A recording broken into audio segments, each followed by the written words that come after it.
Welcome all. इस video में Nifty का एनालिसिस देख लेते हैं कि कल हम किस तरह से ट्रेड प्लान कर सकते हैं, क्या इंपॉर्टेंट लेवल्स होगी कल के लिए, ठीक है। और उससे पहले आज ट्यूसडे था, आज के लिए क्या एनालिसिस किया था वो भी देख लेते हैं, क्योंकि एनालिसिस के हिसाब से देखोगे तो लेवल्स ने बहुत अच्छी तरीके से आज के दिन काम किया है। हमने क्या एनालिसिस किया था क्लियरली, मैंने आपको ये चीज़ कल भी बताई थी कि मार्केट ने यहाँ पे ट्राई कर चुका है, तो ये लेवल मार्क करके दी थी मैंने कल ही आपको। लेवल कौन सी थी, यहाँ पे आपको दिख भी रही होगी 23,560 की। और एनालिसिस क्या था कि अगर मार्केट इस लेवल के ऊपर ओपन होता है तो हम कंसोलिडेशन के बाद कोई भी ब्रेकआउट आएगा तो वहाँ कॉल साइड का ट्रेड ट्राई करेंगे। और 710 का तो एक पहला टारगेट हमारा होगा ही होगा, ये टारगेट था राइट, जो कि आया है मार्केट में। आप अगर देखोगे थोड़ा सा बड़ा चार्ट देखोगे ना तो आपको दिखेगा resistance resistance resistance, support support support, इस तरीके से एक चैनल भी बना है, इसके अंदर ही मार्केट घुमा है। यहाँ पे ब्रेकआउट मिला और ब्रेकआउट मिलते ही टारगेट की तरफ मार्केट गया है, ठीक है। बट क्या सिंपल ऐसा ही ट्रेड बना, देखिए उससे पहले भी मार्केट ने कुछ किया है। यहाँ पे भी एक ट्रेड मॉर्निंग में भी किसी ने लिया होगा। देखिए मार्केट यहाँ ओपन हुआ, ओपन होने के बाद यहाँ पे भी कंसोलिडेशन किया है, उसके बाद यहाँ ब्रेकआउट मिला, बट मार्केट वापस इन लेवल्स तक आया, मतलब सीधे सीधे ऊपर नहीं गया, वापस इस लेवल तक आया, ठीक है। जिन्होंने छोटा एसएल रखा होगा तो उनका तो एक पहला मॉर्निंग वाला ट्रेड का एक एसएल गया होगा, उसके बाद में उन्होंने अगर वेट किया होगा और ये बड़ा एक पैटर्न देखा होगा तो फिर अगर अगेन एक ट्रेड प्लान किया होगा तो जाके प्रॉफिट बना होगा। देखिए मार्केट कभी कभी क्लियर लेवल पे ट्रेड देगा, क्लियर सेटअप बनाएगा, फिर कभी कभी क्या होता है ना, एक बार वो फेल होके अगेन कुछ अच्छा ट्रेड सेटअप बना के ट्रेड देता है, ठीक है। तो ऐसे टाइम हमें क्या करना होता है, एसएल लेना पड़ता है। अब देखिए जो लोग दिन में 2 या 3 ट्रेड लेते हैं उनको तो ठीक है, उन्होंने एक एसएल दे दिया, उसके बाद अगेन अपॉर्चुनिटी मिली, अगेन एंट्री कर ली और कवर कर लिया, प्रॉफिट में भी आ गए। बट जो लोग सिर्फ और सिर्फ एक सिंगल ट्रेड लेते हैं उनका क्या होता है ना, ऐसे दिन एसएल चला जाता है और फिर पता भी होता है, ठीक है। देखिए मान लेते किसी की एक ट्रेड की रिस्क है, कुछ पर्सन होगा एक आध जो एक ही ट्रेड लेता है, ठीक है। उन्होंने क्या किया होगा कि यार ट्रेड प्लान किया होगा, एसएल अगर गया होगा, उसके बाद में ये बहुत बढ़िया सेटअप बना, पता भी होता है कि अब यहाँ से जाएगा, फिर भी खुद पे कंट्रोल करना पड़ता है। लेकिन अगर आपका रूल है कि एक ही ट्रेड लेना है, उसके बाद इतना कितना भी अच्छा सेटअप बने, कितना भी अच्छा सेटअप बने, तो आपको कंट्रोल करना है खुद पे। अगर आप कंट्रोल नहीं कर पाते हो, आप अपनी रिस्क लिमिट को बढ़ा देते हो या फिर उसे ठीक से यहाँ पे मैनेज नहीं कर पाते हो, अगर एक ट्रेड लेना है, आपकी रिस्क अगर चली गई मॉर्निंग में, उसके बाद ओवर ट्रेड ले लिया आपने, उसे ओवर ट्रेड ही कहा जाएगा। अगर किसी ने डिसाइड किया कि मैं एक ही ट्रेड लूंगा, उसके बाद उसने दूसरा अगर ट्रेड लिया तो उसे ओवर ट्रेड कहा जाएगा।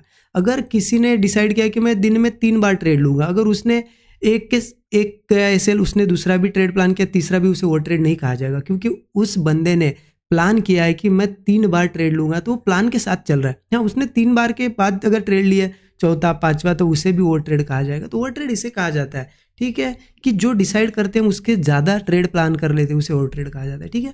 तो अगर यहाँ पे ट्रेड आपने अगेन प्लान किया होगा तो बहुत बढ़िया प्रॉफिट मिला होगा, मॉर्निंग में यहाँ पे लिया होगा तो एक एसएल तो जरूर गया होगा। कमेंट में आप बताइए, ठीक है, कि आपने मॉर्निंग में ट्रेड प्लान करके सिस्टम क्लोज कर दिया या फिर अगेन एक ट्रेड प्लान करके प्रॉफिट बना लिया, ठीक है। कमेंट जरूर करिएगा, ठीक है। वीडियो को अब तक लाइक नहीं किया है तो लाइक जरूर कर दिए। चलिए देखते हैं कि कल कैसे ट्रेड प्लान करना है, ठीक है। उसके लिए हम क्या करते हैं ना, 15 मिनट चार्ट पे चलते हैं, ठीक है। देखिए कहीं ना कहीं मैंने ये चीज़ आपको कल भी समझाई थी कि मार्केट में पहले इस तरीके से एक चैनल फॉलो हो रहा था, राइट। निफ्टी में ये बहुत ही प्यारा सा चैनल फॉलो हो रहा था, ये ब्रेक करने की कोशिश की, बट मार्केट ने फिर एक नया चैनल बना लिया। वो चैनल कैसे चल रहा है देखिए मैं बताता हूँ।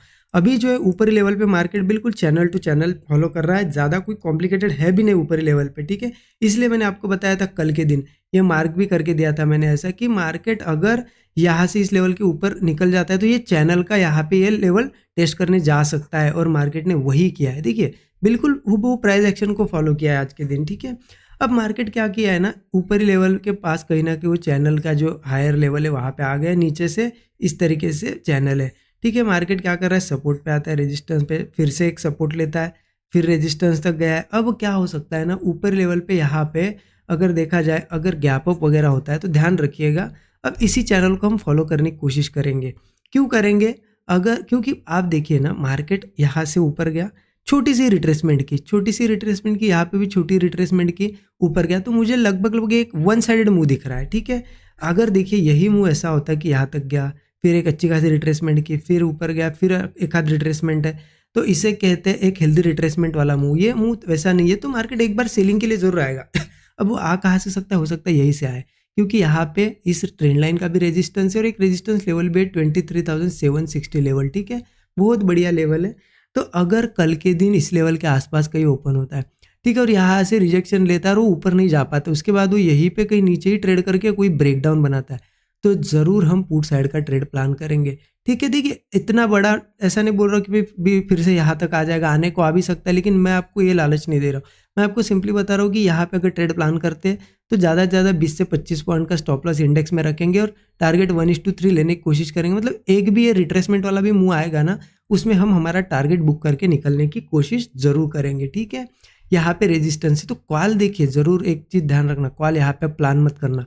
कॉल प्लान करना है 760 के ऊपर, वो भी कैसे, मार्केट 760 के ऊपर अच्छा खासा मुझे लगता है आप सस्टेन करना चाहिए, क्योंकि देखिए इतना ऊपर आया है मार्केट, फिर यहाँ ओपन होकर फिर ऐसा जाना, मतलब वो मार्केट के लिए थोड़ा पॉसिबल नहीं होता। इसलिए मार्केट मेरे हिसाब से कहीं ना कहीं थोड़ा गैप अप होगा तो अच्छा होगा, गैप अप हो जाए, थोड़ा बहुत करेक्शन करे और फिर 760 के ऊपर ऊपर ही सस्टेन करे और फिर कोई ब्रेकआउट बनाए तो हम कॉल लेंगे जरूर, ठीक है। स्टॉप लॉस वही 20-25 पॉइंट, टारगेट 1:3 रखने की कोशिश करेंगे। फिर मार्केट 23,810 का एक रेजिस्टेंस है, वहाँ तक आएगा और इसको भी ब्रेक करता है तो एक अच्छा खासा मूव देगा। क्योंकि देखिए अगर ये चैनल है, मान लेते हैं चैनल है, एक तो मार्केट इसको फॉलो करेगा, अगर एक बार उस चैनल ब्रेक करता है ना तो फिर एक बड़ा मूव भी आता है मार्केट में, वो बड़ा मूव आ सकता है 23,760 के ऊपर ऊपर, तो उसका भी ध्यान रखना। लेकिन कब अच्छा खासा सस्टेन करेगा तब, अदरवाइज क्या होगा ना, मार्केट ऊपर भी ओपन हुआ और वो 760 के नीचे चला आया और नीचे ही सस्टेन कर रहा है, तो समझ लेना वो चैनल के ऊपर नहीं सस्टेन कर पा रहा है, नीचे सस्टेन कर रहा है, और फिर अगर ब्रेकडाउन आता है तो अगेन पुट ही हम प्लान करेंगे, ठीक है।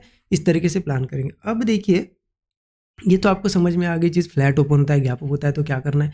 अब गैप डाउन हो जाए या फिर यही कहीं ओपन होकर नीचे आ जाए तो क्या करेंगे। देखिए मुझे लग रहा है गैप डाउन करके नीचे वगैरह आता है ना, तो सेलिंग करना अभी के लिए तो थोड़ा सा रिस्क है, क्योंकि देखिए बुलिश मार्केट है, बहुत बढ़िया तरीके से बुलिशनेस है, ऊपर ऊपर ही ट्रेड कर रहा है। तो हम कल अगर यहाँ से नीचे भी आता है पुट नहीं ले सकते। पुट कब लेंगे, चलो एक दिन अच्छा खासा गिर गया तो हमें पता चलेगा कि हाँ अब सेलिंग आ रही है, नेक्स्ट डे से पुट जरूर ले सकते, लेकिन चलती हुई मार्केट में हम डायरेक्टली अपोजिट ट्रेंड के नहीं जा सकते। तो हम क्या करेंगे, कल अगर गैप डाउन हो जाए या फिर यहाँ ओपन होकर थोड़ा बहुत नीचे भी आए ना, हम यहाँ पे कॉल ही लेने की कोशिश करेंगे। कौन सी लेवल पे, जहाँ से ये ब्रेकआउट आया ना, इस लेवल के ऊपर ऊपर, मतलब 23,600 से लेके, थोड़ा सा मैं चार्ट को बड़ा करता हूँ सो दैट आपको समझ में आए, ठीक है। देखिए जहाँ से ब्रेकआउट आया, ठीक है, उसके ऊपर ऊपर से लेके ये पूरा जोन मुझे सपोर्ट जोन लग रहा है 23,600 से 23,660 का, ठीक है। ये 60 पॉइंट का ये जो पूरा जोन है ना, ये मुझे सपोर्ट जोन लग रहा है। तो अगर मार्केट कल के दिन गैप डाउन करके या कुछ करके इस जोन में आए भी, ठीक है, अगर आता भी है तो हम क्या करेंगे, इस जोन में हम वेट करेंगे कोई डबल बॉटम बने या फिर थोड़ा बहुत कंसोलिडेशन करके ब्रेकआउट बने, हम कॉल ही लेंगे, क्योंकि हम वेट ही कर रहे हैं ना एक रिट्रेसमेंट का। मुझे क्या लग रहा है ना कि ऊपर अभी तक ये टेस्ट नहीं हुआ है अच्छे से, 760 टेस्ट नहीं हुआ है ना, आप देखिए 755 के आसपास ही आया है। मुझे लगता है कि अगर गैप डाउन वगैरह होगा तो अगेन थोड़ा ऊपर जाने की कोशिश कर सकता है, लेकिन कब सेटअप बनेगा तब, ऐसा नहीं। अब कुछ लोग गलती क्या करते हैं, मैं मिटा देता हूँ, ये आपको समझाता हूँ, ऐसा चैनल है ना। अब मैंने आपको क्या बताया कि अगर मार्केट मान लेते हैं ऊपर थोड़ा सा और ऊपर जा सकता है, 760 के आसपास जा सकता है, ठीक है। गैप डाउन होता है तो लोग क्या करते हैं, ओपन होते से ही कॉल लेना शुरू करते कि नहीं नहीं कल बताया था वीडियो में कि ऊपर आएगा, ऐसे नहीं होता है ना। गैप डाउन होगा भी तो उसके बाद आपको उस रेंज में जो 660 से 600 से लेके 660 का जो जोन है, उस जोन में आपको वेट करना है कि कुछ सेटअप बने, डबल बॉटम बने या फिर ऐसा ऐसा रेंज बना के कोई ब्रेकआउट दे, तब कॉल लेना है। अगर रेंज नहीं बनाता है, ब्रेकआउट नहीं देता है, नीचे ब्रेकडाउन देता है तो फिर छोड़ दो, अवॉइड कर दो। इस तरीके से प्लान करना होता है। तो कभी भी देखिए लेवल का वेट करो, उसके बाद सेटअप बनने दो, ट्रेड प्लान करो, अच्छे टारगेट्स मिलेंगे। अगर नहीं बनता है वैसा तो मार्केट को अवॉइड करो।